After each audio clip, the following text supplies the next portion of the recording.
प्रधानमंत्री मीडिया को जवाबदेह नहीं रहे, पार्लियामेंट को जवाबदेह नहीं है, कैबिनेट को जवाबदेह नहीं है, सर्वदलीय बैठक में जवाबदेह नहीं है, तो वो प्रधानमंत्री काहे के है? इसलिए जवाब नहीं दे रहे वो क्योंकि छुपाने लायक बहुत कुछ है, उसका जवाब वो दे नहीं सकते। इतने दूर तक आ गए हैं इस सुरंग में, वो जहाँ अंधेरा ही अंधेरा है, वो और अडानी को साथ लेकर वहाँ बहुत अंदर तक जा चुके हैं। और अब इंटरनेशनली वो एक्ट सबको समझ में आ गया है। विदेश नीति में जो हमारा अपमान हुआ है, नाक रगड़ा है अमेरिका ने, पाकिस्तान भी हमें आप आंखें दिखाता है, चाइना तो दिखा ही रहा था। वो सत्यपाल मलिक, उनकी जान आधी बची है, उन पे सीबीआई लगाएंगे। और वहाँ ट्रम्प जो आपसे बलशाली है, उसके सामने आप भिगी बिल्ली की तरह, भिगी मुर्गी की तरह बैठेंगे, तो आप महान नहीं हो। देखिए, आंख दिखाना किसको कहते हैं मालूम है? आपसे बलवान जो है उसको, जो जब आप दो टुक बात करते हो तो उसको आंख दिखाना। जेलेंस्की ने किया, उसको आंख दिखाना बोलते हैं। मोदी जी ने जो किया, कर रहे हैं, उसको अन्याय और अत्याचार ही कहेंगे। अब आप समझिए, मोदी जी एक साधन है। टेलीप्रॉम्प्टर को खुद प्रधानमंत्री के कुर्सी पे बैठने के लिए मुश्किल हो रही है, इसलिए मोदी जी ने बोला हमको, मैं नॉन बायोलॉजिकल हूँ। फिर भी आप समझ नहीं पाए कि वो टेलीप्रॉम्प्टर है।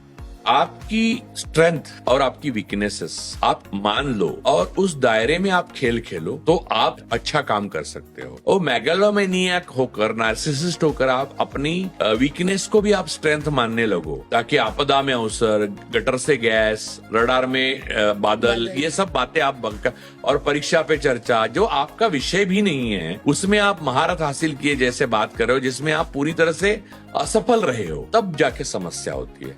मुझे आपने बुलाया तो मुझे ज्ञान है ये बताने के लिए मैं कभी आया था आपके पास? नहीं आया था। मैं ज्ञानी हूँ ये बताने की वही व्यक्ति कोशिश करता है जिसके पास ज्ञान नहीं होता है। Arrogance is a mirror of inferiority complex. प्रधानमंत्री का जो एरोगेंस है वो उनकी इंफीरियोरिटी कॉम्प्लेक्स की तरफ निर्देश करता है, और उनकी नेहरू के प्रति जलन जो है वो नेहरू के प्रति प्यार का इजहार करती है कि उनको नेहरू बनना था, लेकिन वो बन नहीं पाएंगे। मोदी जब तक सत्ता में हैं, तब तक वो आरएसएस को वेंटिलेटर पे रखेंगे और अपने साथ ही वेंटिलेटर निकाल लेंगे। जो जहरीले संगठन होते हैं, उनका चरमोत्कर्ष ही उनका पतन होता है। तो ऐसे संगठन जो है वो 100 साल इसलिए जीते हैं क्योंकि वो दवा नहीं होती, वो जहर होते हैं। जहर की एक्सपायरी डेट नहीं है। मेरा ये चैलेंज है आरएसएस को कि वो अपने आप को बचा के दिखाएं। वो नहीं बचा पाएंगे। उन्होंने वो गलती की है, वो कदम आगे रखा है जो सीधा सुरंग पे जाता है। उन्होंने सुरंग पे कदम रखा है, कदम उठेगा तो बम फटेगा। देखिए, काउंटडाउन शुरू होने का मतलब रॉकेट नहीं उड़ता, और गिरना तो बाद में होता है। तो काउंटडाउन शुरू है, हो जाएगा। और रगों में खून ही बहना चाहिए, सिंदूर नहीं। सिंदूर से मर जाएगा आदमी, उसमें लेड रहता है।